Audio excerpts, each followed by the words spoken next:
John Alcorn, I don't know, man, if I have seen someone, and I think I said this a while back when he first came on the network, was I don't know if I've seen someone with the drive and passion to make it in the industry like I've seen with you. And and I say that not to single you out, but more so that the drive and fire and passion in some people is not quite there for this type of an industry because it's cutthroat.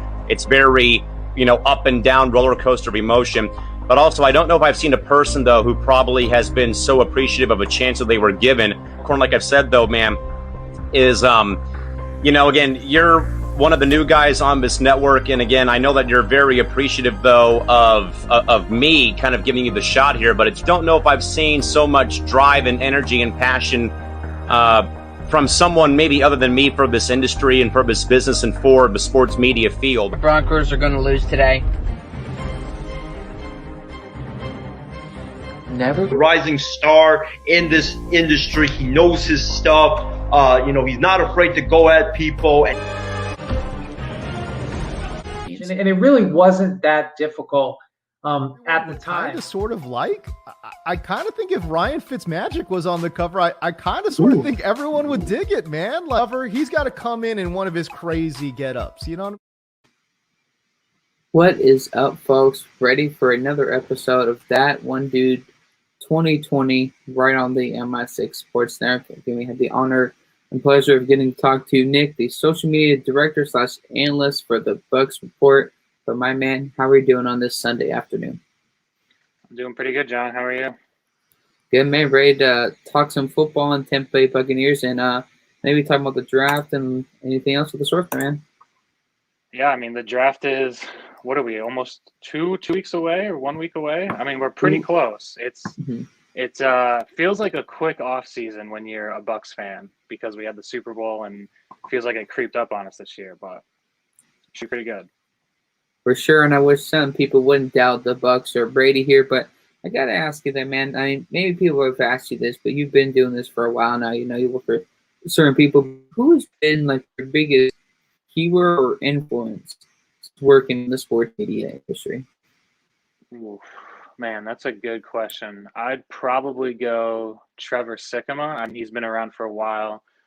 He did the Pewter Report podcast. He was with them for, I think, 2 or so years, and then he went to the Draft Network. But I'd say his ability to just work on social media, work through Twitter, get a following has been pretty he's probably been my number one inspiration. You've probably heard of him before, so. For sure. It's definitely important, like I say, people make those friendships, make those people in the industry. Like I say, guys in the trailer, it's cutthroat. Not a lot of people really are going to make it, Nick, and especially some people may not have the right motives. But, of course, the Bucs, they just won the Super Bowl. They retained all of their players. Of course, Bruce Arians said, you know what, is not going anywhere. But, of course, you cover the Bucs for the Bucs Report. What is the biggest thing you've learned from this team since Tom Brady joined March of last year? I would say all they needed was one. They needed someone to really bring the team together. I mean, they had the talent. They had Nick Evans. They had Levante David. They had Chris Godwin. They had Devin White. I mean, you could just keep going down the list. And I think everyone would probably agree that the issue wasn't talent. It was just leadership and believing that you can win. And I think Tom Brady brought that. I mean, you look at him he had 6 Super Bowls coming in. He pretty much won every year in New England. And not to knock Jameis Winston, but I think it was a pretty big upgrade at quarterback from a leadership perspective. I mean, we saw he had some issues with turnovers, especially week 1 against the Saints. He had some issues in that tough stretch against the Chiefs, the Rams. But when it mattered, I think he performed at his best. And we saw the defense really kind of live up to that too. Without a doubt, man, Jameis Winston had a 30 for 30, not an ESPN special, but maybe what he could bring to the Saints. But like I said, this man is I say this, it's a really down corny joke thing here. Football, of course, nobody's more passionate about football. As you see with the Bucs, I told people, and I know this is the thing. You've seen this Cinderella type story before, Nick, with Tom Brady his entire career. When the chips are down, when they push him up against the wall, Tom Brady delivers every single time. Speaking about being humble, speaking when it comes to sports fans, myself beg against Tom Brady too many times. But for you, though, what has been the most humbling experience you have had since working in the sports industry? Ooh, that's another good question. I would say probably the Jameis Winston. So I had a scoop that he got an offer from the Pittsburgh Steelers, and this was about a year ago. And you kind of just assume, oh, I'm going to put out a scoop and people are going to believe me. And I got hit pretty hard in Pittsburgh media and Pittsburgh fans saying, oh, it's not true. And it was kind of humbling because you kind of you get your kind of 15 minutes fame, so to speak. I think my name was even on Pat McAfee show, so it was pretty cool. But you're also getting torn apart at the same time, so it's sort of this like people are praising you up, like, oh wow, I saw you on Pat McAfee, that's pretty cool, and you got people on Twitter DMing you all sorts of hateful things over something that really doesn't matter. So I would say that's probably been the most humbling experience for me, at least. For sure, man, I totally understand it. I will never get the hate people send, regardless if you agree. We talk about us being humble or learning stuff in the industry. Maybe certain people that sit in the wrong basement or just send hate to people like you or yourself just because they disagree. You should be humble themselves. But of course, man, the Bucs sign Leonard Fournette again. They get Gio Bernard. This team is just getting better and better and better. How do you see the Tampa Bay Buccaneers approaching this upcoming season? Because of the Panthers, the Falcons, there's really not a ton of competition in that division. But how do you think that presents a challenge to them despite the lack of potential competition in the NFC South? Yeah, I think the Saints are going to be an underrated team. I think everyone's just kind of wrote them off with the retirement of Drew Brees, but we saw when Brees went out 2 years ago, Teddy Bridgewater was just fine. They have the talent in New Orleans, and when Drew Brees went out again last season, Jameis Winston and Taysom Hill, were pretty effective, and they won games. So I wouldn't count the Saints out just yet. It seems like every time they hit the playoffs, they seem to choke. But for regular season champions, we'll give the Saints that for now. As far as the Panthers and the Falcons, the Panthers just got Sam Darnold. It's I don't want to write off Sam Darnold yet either. I mean, the Jets were just an abomination of a franchise. Adam Gase is probably was the worst head coach in the league.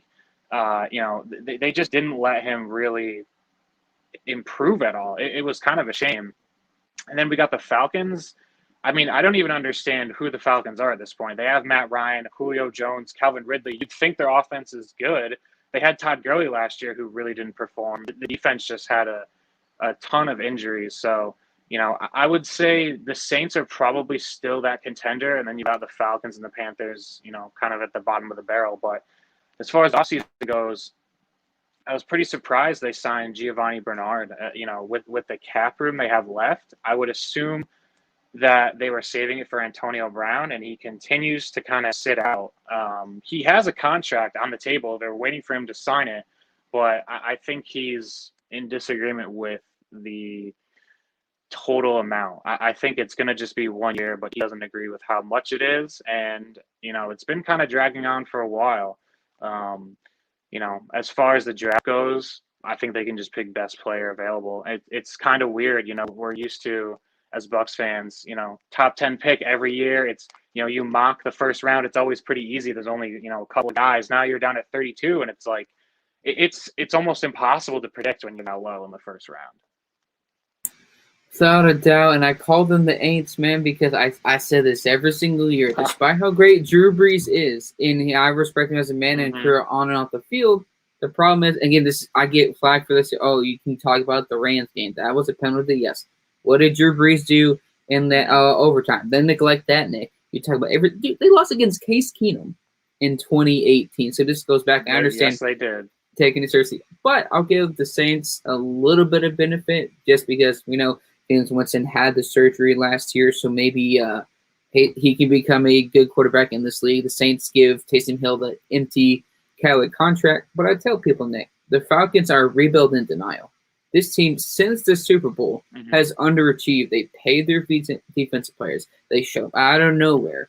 You signed Targler to a 1-year deal, and you watched football for a very long time. that type of injury Todd Gurley had is beyond just his NFL career. Calvin Ridley, and he can be good when healthy. This team is just, I think, beyond contention really at this point. They are in denial, just like a teenager is about certain things. I give Falcons no credit just because, again, look at him. Matt Ryan, they reduced his contract, but again, a lot of things for sure. But of course, man, you look at the draft. You talk about, and this is the thing that I would love to hear your opinion on. The Bucs pretty much at every position, for the most part, have what they need. Offense, defense, special teams. But the one question I have to ask you is, what do you think, despite their roster, is the biggest need for the 2021 NFL Draft? I think the easy answer would be, we need depth. They need depth at offensive line or edge rusher or defensive tackle. I'm going to give you a little bit of a curveball, and they're obviously not going to pick this in the first round or second round. Their biggest need right now is a kick returner or a punt returner. It has been so horrifically bad since Michael Spurlock was returning kicks in 08. I think that was the last time they had a good kick returner. Deshaun Jackson, would kind of do it if he felt like it, but Dirk Cutter had no control over that. We had Adam Humphries, who was kind of the king at just, fair catching, and he wasn't good, but he wasn't really bad. He wasn't going to muff anything. Bobo Wilson, that was an atrocity. Their special teams, if you look at some advanced statistics, is 31st, almost bottom of the league. It's horrific. We saw in the first quarter against the Saints in the playoffs. I don't remember what his name is, but that kid could really fly. They had a kick return for a touchdown. They got called back. It almost reminded me of 2002 against the Eagles with the opening kickoff, almost going like 80 yards. But I think they really need to find someone to give them hitting yards in the kick and punt return game. Now, obviously, you're not going to do that in the first, second, third. Maybe you look at it in the fourth round. But if we're talking early in the draft, I would probably go just depth at, defensive line, offensive line, maybe another corner. But, I mean, they can really go any way they want. Definitely, without a doubt. Again, I know the typical bland vanilla answer would, of course, be the offensive line. There's certain situations, but I have to say that the offensive line delivered when it mattered. And folks, anybody that doubts Tom Brady at this point clearly has not watched enough football. I bet against him, Nick, in the Giants Super Bowl, the Falcons Super Bowl, the Seattle Super Bowl. I am done swallowing my pride. But Nick, this is kind of a big conversation we kind of talk about with Super Bowl champions or guys that go to the Super Bowl, is being able to retain your players. The Bucs were able to retain your players, but somebody can ask you now, do you think the Tampa Bay Buccaneers will win another Super Bowl in 2022?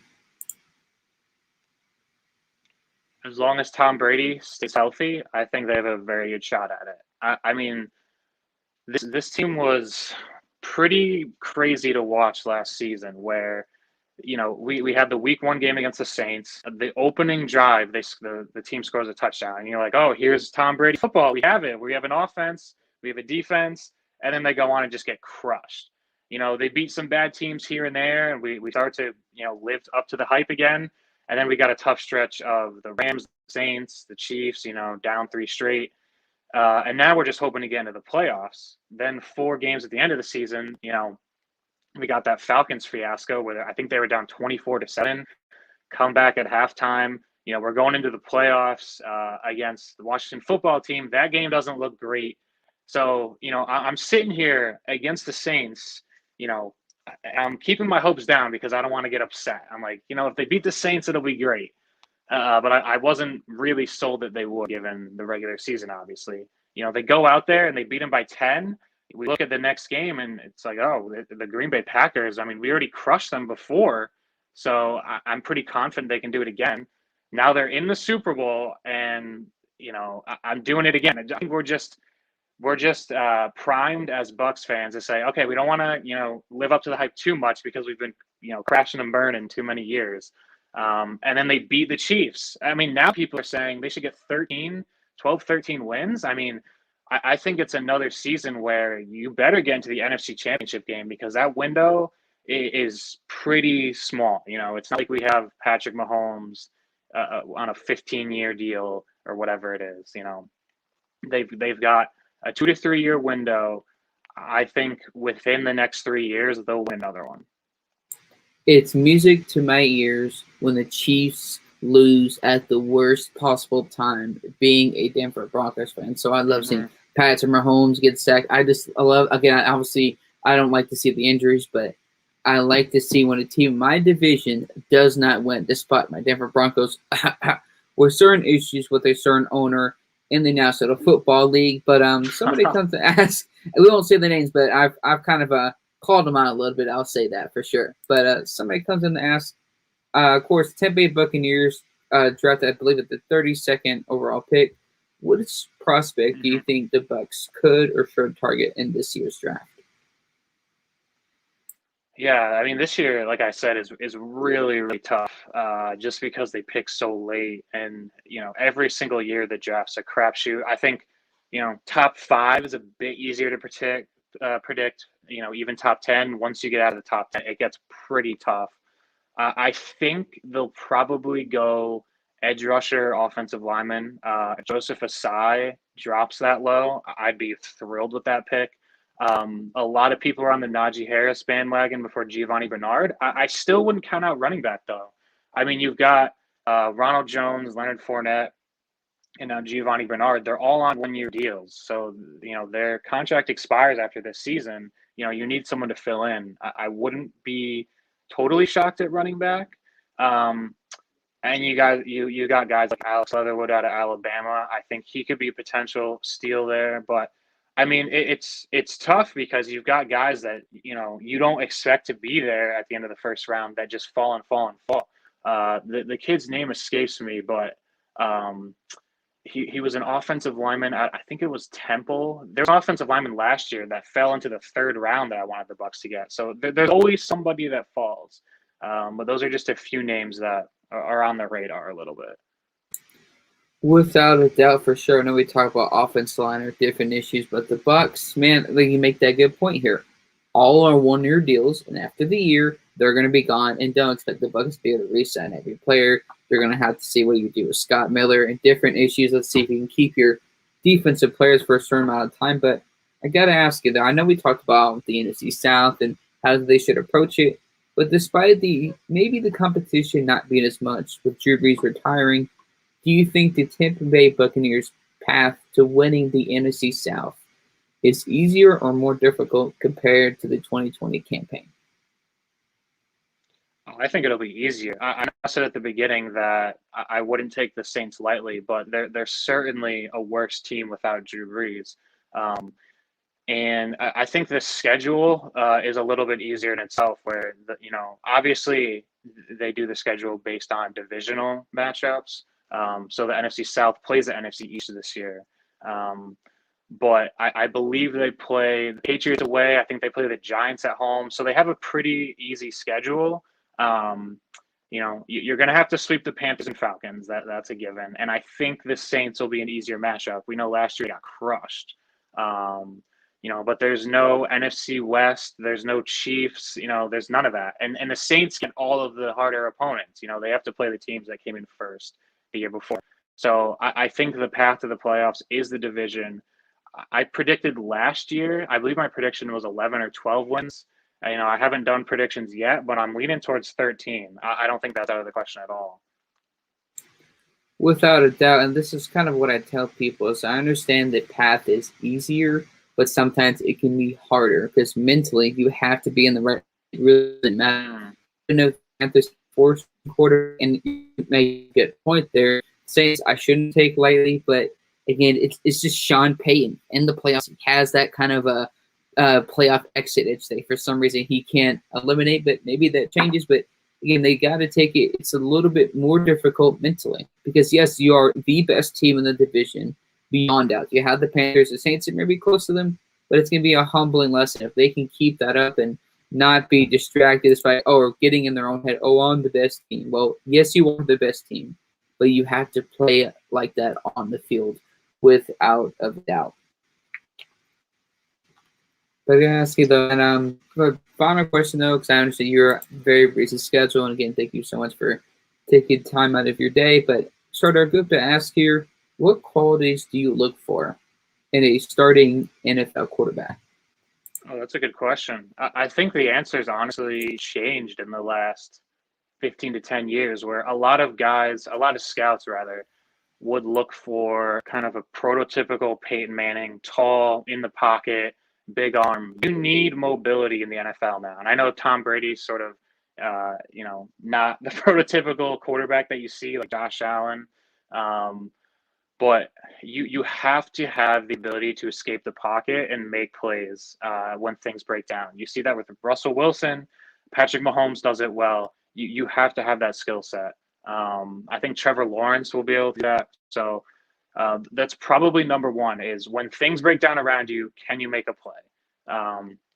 You obviously want the big arm. You need the intelligence too. I don't so much care about, the 6'4" quarterback who stands tall in the pocket. I know the Broncos seem to be infatuated with that type of quarterback, but I think that's probably 15 years too late, 20 years too late. So it's somebody that can come in. Can he understand the offense quickly, and can he make plays when everything breaks down around him?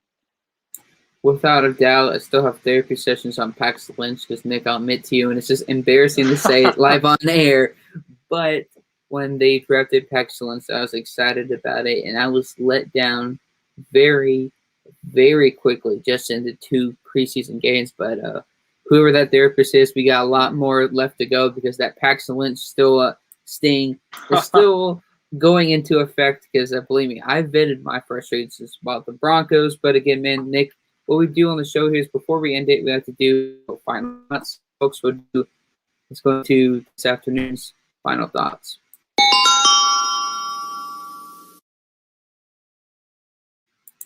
Again, Nick, coming from the Bucs Report analyst, doing what he has done in his career. But my man, do you have any special shout outs or content that you're doing or anything that you're working on?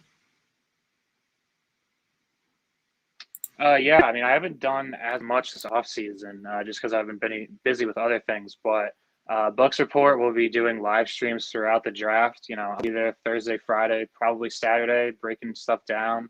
Even if you're an NFL fan, we'll be live during the entire first round. I'll probably have one more mock draft come out. Mid next week is kind of a final, set in stone mock draft we got on Bucs Report. And honestly, I'm just really excited to get to the draft. It seems like every year it comes up really slow, but this year for some reason it just really creeped up on me. So I'm really hyped. For sure, man. Again, thank you so much for coming on. We'll stay in touch and do this again and talk more football. But again, folks, this is Nick, from social media director / analyst for the Bucs Report. Thank you so much, man, for coming on. Let's for sure do this again. Thanks for having me on. Sure, man. Yeah, no problem.